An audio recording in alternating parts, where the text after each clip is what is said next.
সভার সম্মানিত সভাপতি, মাননীয় মন্ত্রী,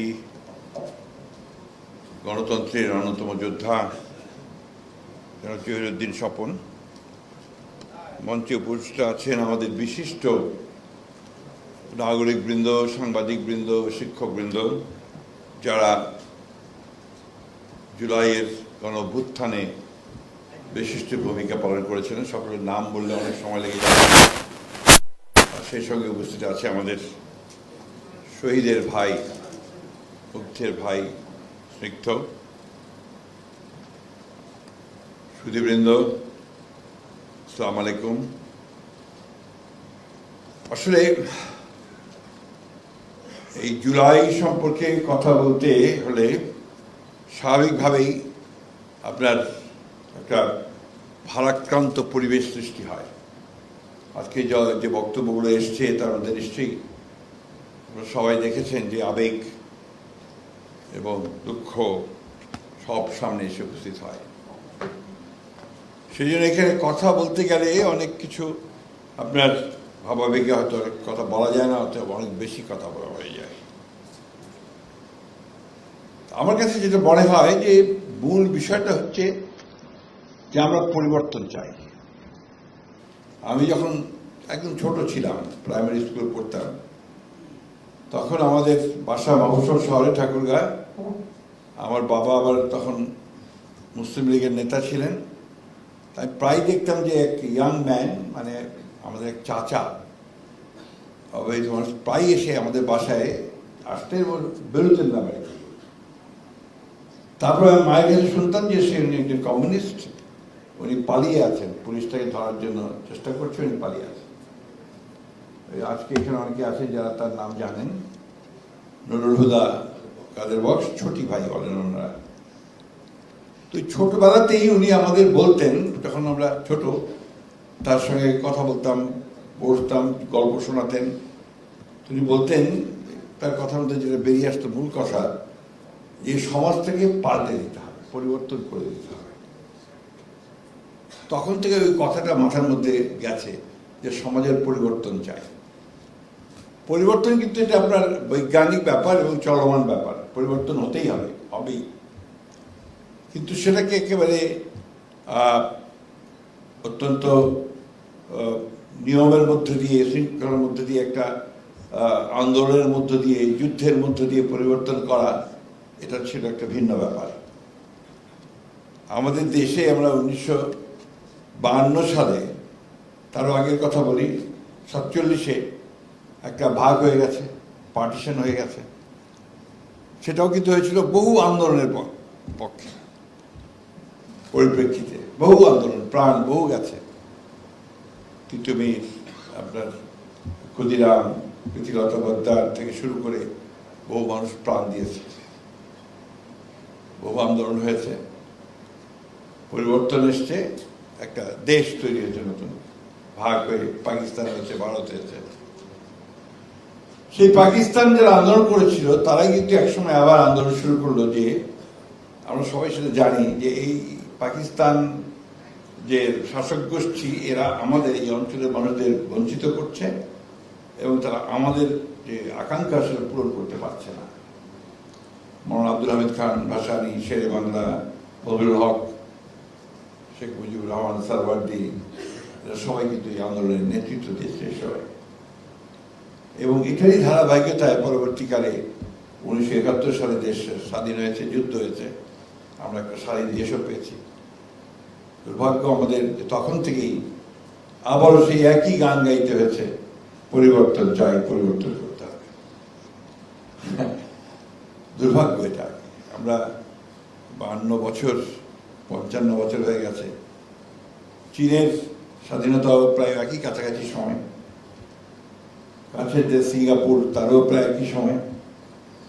তারা অর্থনৈতিক উন্নয়ন, জীবন জীবিকার মান কোথায় চলে গেছে, আমরা এখন এখানে পড়ে আছি।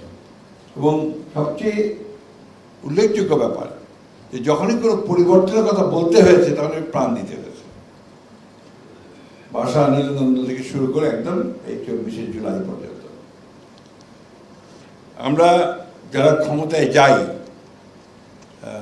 সেটা নির্বাচনের মধ্য দিয়ে পুনরায় যেভাবে বলুন, কিছুদিন পরে বোধহয় আমাদের কেমিস্ট্রি কাজ করে, একটা আমার কাছে মনে হয় একটা রসায়ন কাজ করে যে আমি ক্ষমতায় আছি। আমি ছোটে বলি যে চেয়ারটা, ওই চেয়ারটার আলাদা একটা কেমিস্ট্রি আছে। সেই কেমিস্ট্রিটা হচ্ছে যে ওই আপনাকে ভিন্নভাবে চিন্তা করতে শুরু করে দেয়। এটার পরিবর্তন চেয়েছে ছেলেরা। আমি যখন আমরা আন্দোলন করছি ফ্যাসিবাদের বিরুদ্ধে, গণতন্ত্রকে আপনার রেস্টোরেশনের জন্য, পুনরুদ্ধারের জন্য, আমাদের বিরুদ্ধে সমস্ত রাজনৈতিক দলগুলো মিলে আমরা অনেক সভা করেছি, বড় বড় সমাবেশ করেছি, আপনার মহাসমাবেশ করেছি সব জায়গাগুলোতে। একটা কথাই তখন মনে হতো, বলতাম, সেটা জোরে এসে বলতাম, যে তরুণদের দেখতে পাই না। আমি সে কথা খুব জোরে সোরে বলেছি যে কোথায় আমার সেই সব তরুণেরা, যুবকেরা যারা পরিবর্তন আনবে। তরুণ যুবকের তো পরিবর্তন হয় না। এবং নজরুলের সেই কথাও, কবিতাও বলতাম, কে আছো জোয়ান হওয়া গোয়ান হাকিছে ভবিষ্যৎ। কিন্তু দেখুন কি অলৌকিক ভাবে এই জুলাইয়ে 24 জুলাইয়ে সেই তরুণরা নেমে আসলো। এবং নেমে আসলো, প্রথমে এসছে আপনার তাদের দাবিতে, নিজস্ব দাবিতে, পরবর্তীকালে সেই দাবি পরিণত হল পরিবর্তনের দাবি। এবং খুব পরিষ্কারভাবে সেই এই আন্দোলনের যে হটাও হাসিনা, বাঁচাও দেশ, এবং আজ এগুলো দিয়ে হয়ে গেল। অনেক প্রাণ গেছে, আমাদের সন্তানেরা, আমাদের ছেলেরা, মুগ্ধ স্নিগ্ধের আপন যে আমাদের ভাই, সে প্রতি মুহূর্তে তার মনে পড়বে যে আমার ভাইটা চলে গেছে। আমরা যে ছবিটা দেখলাম, যে মা এখনো ভুলতে পারছে না, তার ছেলে বোধহয় ভাবছে যে এখনো চলে আসলো, ছেলে তো গেছে চলে। সেদিন পার্লামেন্টে একজন মহিলা এমপি, নারী এমপি, তার সন্তানকে তিনি হারিয়েছেন। তিনি কথা বলছেন যে লস মাই সান। অনেক মূল্য দিতে হয়েছে, বহু মূল্য। এখন আমরা যদি এই মূল্য দেওয়াটাকে ধারণ করতে না পারি, সেটাকে সামনে রেখে যদি আমরা আপনার পরিবর্তনের চেষ্টা না করতে পারি, তাহলে তো আপনার এই মায়ের এই অশ্রুধারা, এই রক্তস্রোত এমনি এমনি হারিয়ে যাবে। কথাগুলো বলছি অনেক কষ্টে। আমার এই 4-5 মাসের মন্ত্রিত্বের অভিজ্ঞতা আপনার একটু বলা দরকার আমার। আমি দেখছি যে কিছুই বদলায়নি। একইভাবে আপনার যারা ঘুষ খেত, তারা ঘুষখোর ফন্দি বিক্রি করছে। একইভাবে যারা আটকে দিত ভালো একটা কাজকে আটকে দিচ্ছে। একইভাবে ওই যে আমি বললাম যে আপনার ভোট পাল্টাচ্ছে, পাল্টে দিয়ে চলে আসছে। এখন আপনার দেহে বিকাম হরিয়ার দেন দা পো। ওরাই এখন অনেক বেশি আপনার জুলাই যোদ্ধা হয়ে গেছে। এই কথাগুলো আক্ষেপে বলছি এই জন্য যে আমার বয়স অনেক। আমি তো সত্যিকার অর্থে এবার পরিবর্তনটা দেখতে চেয়েছিলাম, যে এখন পর্যন্ত সেটা আমি দেখছি না আমাদের মধ্যে। কিন্তু আশাবাদী হয়ে এই কারণে যে আমি পরিবর্তন দেখছি একজন মানুষের মধ্যে, সেটা তারেক রহমান সাহেব। তিনি চেষ্টা করছেন, তিনি নতুন নতুন নজির স্থাপন করছেন, এবং সেই নজিরকে যদি আমরা সামনে নিয়ে যাই সবাই মিলে, তাহলে আমার মনে হয় যে হয়তো পরিবর্তনটা হবে। We must all give him support. সবাই মিলে তাকে সমর্থন দেওয়া দরকার। এই যে ধরেন উনি বলছেন যে পরিষ্কার করো, বাচ্চাদের বলছেন যে তোমরা কেউ কিছু ফেলতে গেলে ওকে আটকাবে, বলবো যে বিনে ফেলে। কর্পোরেশন, সিটি কর্পোরেশনকে বলছেন যে তোমরা পরিষ্কার করো, কিন্তু হচ্ছে যতক্ষণ উনি থাকছেন বা কেউ থাকছে হচ্ছে, তারপরে আবার সেই দিকে সেই হয়ে যাচ্ছে। এই যে মন মানসিকতার পরিবর্তনের তা আনতে হবে, সকলকে আনতে হবে। আমি এই কথাগুলো এই জন্য বলছি যে আমরা তো আর দেখতে চাই না যে আর কোনো স্নিগ্ধ তার ভাইয়ের জন্য আক্ষেপ করুক। আমরা আর দেখতে চাই না যে আবু সাইদের বাবা মা যারা তাদের একমাত্র সন্তান নয়, উপার্জনকারী সন্তান, পড়তো এবং আপনার সেই সঙ্গে টিউশনি করতো, এই উপার্জনকারী সন্তানকে হারাতে হয়, ওয়াসিমকে হারাতে হয়। সেই ছোট্ট বাচ্চাগুলোকে আলাদা হয়, এটা আমরা কেউ চাই না। আর সেই জন্যই আমরা নতুন করে কাজ করতে চাই। আপনাদের এই ভয়ঙ্কর জিনিস আছে এখানে, দেখি কিছুটা দেন তো।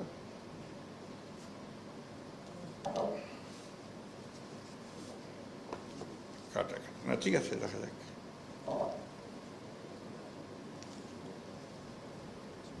এই জিনিসগুলো আমি কথাগুলো এই জন্য বলছি যে এখানে আপনি যারা আছেন সবাই অত্যন্ত সচেতন, উচ্চশিক্ষিত, শিক্ষিত মানুষ। পরিবর্তনটা আমাদের মধ্যে আনতে হবে। এই পরিবর্তন যদি আনতে চাই, আনতে পারি, তাহলে আমরা এই জুলাই আন্দোলন, জুলাই বিপ্লব, এগুলো আপনার সফল একটা পরিণতি দেখতে পাবো। আমরা দেখতে চাই, আসলেও চাই। আমি মনে করি যে বাংলাদেশের মানুষ অনেক বেশি আপনার পরিশ্রমী, ত্যাগী, কাজ করতে পারে এবং পরিবর্তন আনতে চায়। এটা যদি সঠিকভাবে আমরা এগিয়ে নিয়ে যেতে পারি, যে যেখানে আছি সেখানে যে আমাদের কাজটা আমরা ঠিকমতো করতে পারি, তাহলে নিশ্চয়ই আমরা সফল হব। আমি অত্যন্ত আশাবাদী যে আমাদের তরুণ নেতা জনাব তারেক রহমান, তিনি অত্যন্ত দৃঢ়তার সঙ্গে, অত্যন্ত সমস্ত আবেগগুলোকে ধারণ করে তিনি কাজ করে চলেছেন এবং প্রতি মুহূর্তেই তিনি চেষ্টা করছেন যে দেশের পরিবর্তন কীভাবে আনা যায়। আমার মনে পড়ে 5ই অগস্টে সব কিছুর ঘটনার পরে আপনার রাতে আমি গিয়েছিলাম আপনার হাসপাতালে, ম্যাডাম ছিলেন তখন এভার কেয়ার হাসপাতালে। আমি তাকে গিয়ে যখন বললাম যে ম্যাডাম আপনি এখন মুক্ত, কারণ ওই সিদ্ধান্ত মিটিংয়ে বঙ্গভবনের সিদ্ধান্ত হয়ে গিয়েছিল যে শি ইজ রিলিজড নাও। তো আপনার তো এখন একটা বাণী ম্যাডাম দেশবাসীকে দিতে হবে, আর আপনি যদি বাণীটা না দেন তাহলে যে অবস্থা সৃষ্টি হবে সেটা নিয়ন্ত্রণ করা যাবে না। বলি আমি তো খুবই অসুস্থ, আমি তো কিছু বলতে পারবো না। আপনি 2-4-5 কথা আপনি বলেন, রেকর্ড করে নিয়ে আমরা সেটা দিই। আমরা রেকর্ড করেছিলাম আপনার মনে থাকার কথা। আমরা ওইখানে কিছু ছোট্ট একটা ড্রাফট করে তাকে দিয়ে আমরা তার ওই রোগশয্যায় বসে তিনি ওই বলেছিলেন যে আমরা একটা বড় বিজয় অর্জন করেছি, ফ্যাসিস্টরা চলে গেছে। কিন্তু আমি আপনাদের কাছে অনুরোধ করব যে প্রতিশোধ নয়, প্রতিহিংসা নয়, আসুন আমরা সবাই ঐক্যবদ্ধ হয়ে ভালোবাসার সঙ্গে দেশটাকে গড়ে তুলি। আপনাদের মনে থাকার কথা, মানে কথাটা এইরকমই প্রায়। এই মহিষী মহিলা, তার কথা যদি আজকে আমি না বলি, আমরা জুলাই যুদ্ধের অনেকের কথা বলছি, কিন্তু এই মহিলা একটা সারাটা জীবন গণতন্ত্রের জন্য লড়াই করেছেন, সারা জীবন। যখন থেকে তিনি রাজনীতি এসছেন তখন থেকে তিনি এই গণতন্ত্রের জন্যই লড়াই করেছেন। ক্ষমতায় থেকেছেন তখনও, যখন বিরোধী ছিলেন, বিরোধী ছিলেন তখন। আমি তাকে বলতাম যে প্রথম নারী মুক্তিযোদ্ধা। এটা অনেকে ক্ষিপ্ত হতে আমার উপরে, বিশেষ করে আপনার আওয়ামী বুদ্ধিজীবীরা। আসলে তো নারী মুক্তিযোদ্ধা ছিলেন তিনি প্রথম, কারণ ওই 1971 সালের ওই 26শে মার্চে যখন শহীদ প্রেসিডেন্ট জিয়াউর রহমান বিদ্রোহ ঘোষণা করে চলে যান ওই শেষে আপনার পোর্টে এসে বিদ্রোহ ঘোষণা, তখন তিনি কিন্তু তার কাছে এসেছিল সমস্ত বাঙালি সৈনিকেরা যে আমাদের অস্ত্র সমর্পণ করতে বলছে, আমরা কি করব। তিনি বলেছেন যে তোমাদের নেতার নির্দেশ না পাওয়া পর্যন্ত, কমান্ডারের নির্দেশ না পাওয়া পর্যন্ত তোমরা কোনো অস্ত্র সমর্পণ করবে না। তখন থেকে শুরু হয়েছিল তার সেই যাত্রা। তারপরে আপনারা জানেন যে উনি সেই দীর্ঘ 9 মাস মধ্যে প্রায় 7-8 মাসে তিনি কারাগারে ছিলেন পাকিস্তান সেনাবাহিনী। কখনো আপোষ করেননি, শেষ মুহূর্ত পর্যন্ত তিনি আপোষ করেননি, যার ফলে কারাবাস করেছেন। 5ই আগস্টেই তিনি প্রথম মুক্ত হয়েছেন। তাকে আজকে শ্রদ্ধার সঙ্গে স্মরণ করছি সমস্ত জুলাই শহীদদের, জুলাই যোদ্ধাদের, আহতদের, যারা এখনো প্রায় 30,000, কেউ চোখ হারিয়েছে, কেউ হাত হারিয়েছে, কেউ পা হারিয়েছে। মাঝে মাঝে মনে হয় যে কেন এরা এই পাহাড় কেন তারা এইভাবে আসলো। আমার এক বন্ধু আমাকে বলছিলেন যে একটা জিনিস মনে রাখবেন, এই ইয়াংদের মধ্যে, তরুণদের মধ্যে ভেতরে কিন্তু দেশটা সবসময় জেগে আছে, অর্থাৎ সবসময় দেশটাকে তারা ধারণ করে। ওই আপনার একেবারেই ইংলিশ মিডিয়ামের ছাত্র, আইএসডি ছাত্র, যে কোনোদিন রাজনীতির আশেপাশেও যায়নি, কোনোদিন তার বাবা মা যেতেও দেয়নি, সেও সেদিন বাবাকে ধাক্কা মেরে, মাকে ধাক্কা মেরে সে বেরিয়ে গেছে রাস্তায়, বাচ্চা ছেলে।